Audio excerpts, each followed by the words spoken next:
Okay, so now index fossils, just another vocabulary term. Yes, sorry. Fossils are another vocabulary term that's going to be on the level 2 quiz. And it's essentially a fossil that's used to date the relative age of a rock layer. So you can tell the age of a rock layer just by looking at the fossil that's on the inside. For instance, trilobites are a very common fossil. You see them like all over the place. And we know they lived about 520, 250 million years ago. So if we find them in a certain rock layer, we know that rock layer is about that age. For instance, here, it's kind of hard to tell with the resolution of these images, but here is this trilobite. And we know, because of the age of trilobites, that this layer is probably, it was formed 520 to 250 million years ago. We know like this layer of rock could not have been formed 10,000 years ago because trilobites weren't alive then. Okay, so whoops. Continuing onward, here's a bunch of examples of other index fossils that we use. Trilobite is a common one. Here are two species of a trilobite. Lots of other ones. And we use those to figure out like, hey, if we find a bunch of these fossils, we know that layer of Earth was during the Cenozoic era. Here's a more colorful picture of this. So these gray things here are the trilobites. Again, if we know the trilobites are here, they're only in these areas, they're not up here because this is a different time period.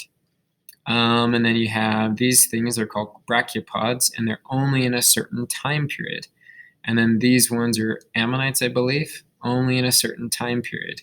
Now, all these ones, so they live during certain time periods, and we know that if we look at this layer, we find this, oh, that's the time period that we know what time period that layer was made.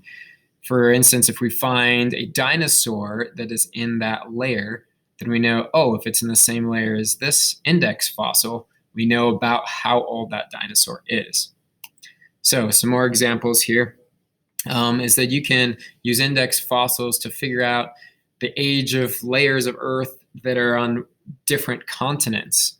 So if these represent layers of Earth on different continents, they're not going to have necessarily these colors, but notice like some are higher, some are lower up, but like, hey, this is like an ammonite fossil. We know ammonite fossils are only during such and such time period. So even though it's higher up, it's the same height as this one right here. These are not the same time period. We know that this layer, let's say this is in Europe, matches up with this layer, say in Australia, because they have the similar index fossils. We know this layer matches up with these layers, even if they're on different continents, which is cool because we can say, hey, this is 200 million years old. This layer is 200 million years old because we know it's got these index fossils in them. Another way you can see that, Eastern US, Europe, etc. So it shows you the different areas. And notice there are different fossils that are located on certain layers. Like this one is only